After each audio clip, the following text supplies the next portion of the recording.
स्वागत करते हैं आपका आईआरए के डिफेंस सूट सीरीज 24 में। तो चलिए बात करते हैं क्या वजह है कि इंडिया के हाइपरसोनिक मिसाइल प्रोग्राम का समय सीमा को चुकाने की सबसे अधिक संभावना है। इंडिया का hypersonic missile programme advanced weapons deploy करने का लक्ष्य रखता है, जिसमें ब्रह्मोस सुपरसोनिक क्रूज मिसाइल का महत्वपूर्ण हिस्सा है।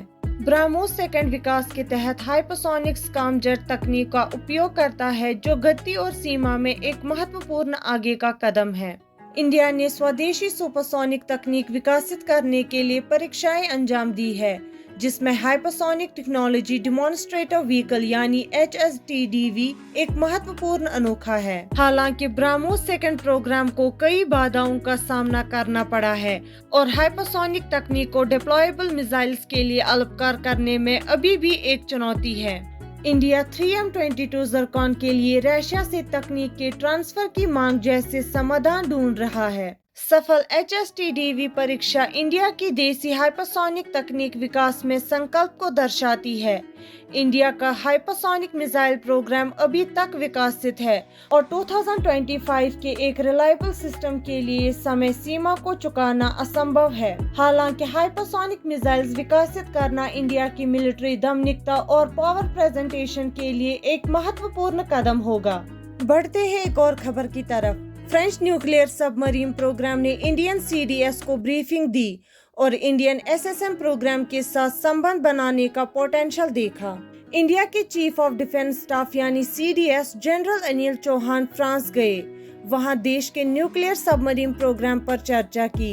ये यात्रा दोनों देशों के बीच रक्षा सहयोग को मजबूत करने का एक महत्वपूर्ण कदम है। चौहान को ब्रेस्ट में फ्रेंच सबमरीन बेस का दौरा दिया गया, जो मरीन नेशनली और 4 ट्रम्पेट क्लास सबमरीन्स का घर है। ये यात्रा इंडिया को फ्रांस के सबमरीन ऑपरेशंस और इंफ्रास्ट्रक्चर के बारे में ज्ञान प्राप्त करने का लक्ष्य रखती है, जिससे समुद्री क्षेत्र में अधिक सहयोग और ज्ञान बांट बढ़ा जाए। फ्रांस ने इंडिया को अपनी नॉन न्यूक्लियर सबमरीन तकनीक में अपनी महारत का प्रस्ताव दिया है, जो इंडिया के nuclear powered conventionally armed attack submarines यानी SSN प्रोग्राम को स्ट्रॉन्ग बना सकता है। फ्रांस ने पंप जेट प्रपल्शन तकनीक, जो ले ट्रम्पेट क्लास SSBNs के लिए महत्वपूर्ण है, इंडिया के लिए महत्वपूर्ण है। दोनों देशों के बीच सहयोग की संभावना बहुत बड़ी है। बढ़ते हैं एक और खबर की तरफ।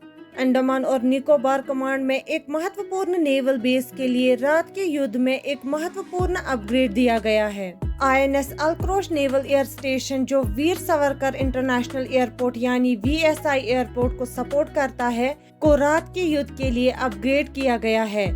ये अपग्रेड इंडियन नौसेना और एयरपोर्ट्स अथॉरिटी ऑफ इंडिया यानी AAI के बीच की एक कोलैबोरेशन है, जिसमें नए एडवांस्ड लैंडिंग सिस्टम्स जैसे कि एडवांस्ड लैंडिंग गाइडेंस सिस्टम यानी AFLS, precision approach path indicator यानी PAPI और cat second approach lightning system शामिल किए गए हैं। ये अपग्रेड रात के समय और कम दिखाई देने वाली स्थितियों में सुरक्षित लैंडिंग को संभव बनाता है, जिससे VSI एयरपोर्ट एक ऑल वेदर एयरफील्ड बन जाता है। पोर्ट ब्लेयर एयरपोर्ट की बेहतर अवेलेबिलिटी की उम्मीद है कि अंडमान और निकोबार आइलैंड्स में टूरिज्म को बढ़ाएगा और INS उत्कृष्ट को महत्वपूर्ण स्ट्रेटेजिक महत्व को मजबूत करेगा, क्योंकि ये इंडियन महासागर क्षेत्र की निगरानी में एक महत्वपूर्ण भूमिका निभाता है, विशेष रूप से चाइनीज वारशिप्स की घाटियों का। हमारे साथ बने रहने के लिए शुक्रिया। मिलते हैं अगली खबर के साथ अगले वीडियो में।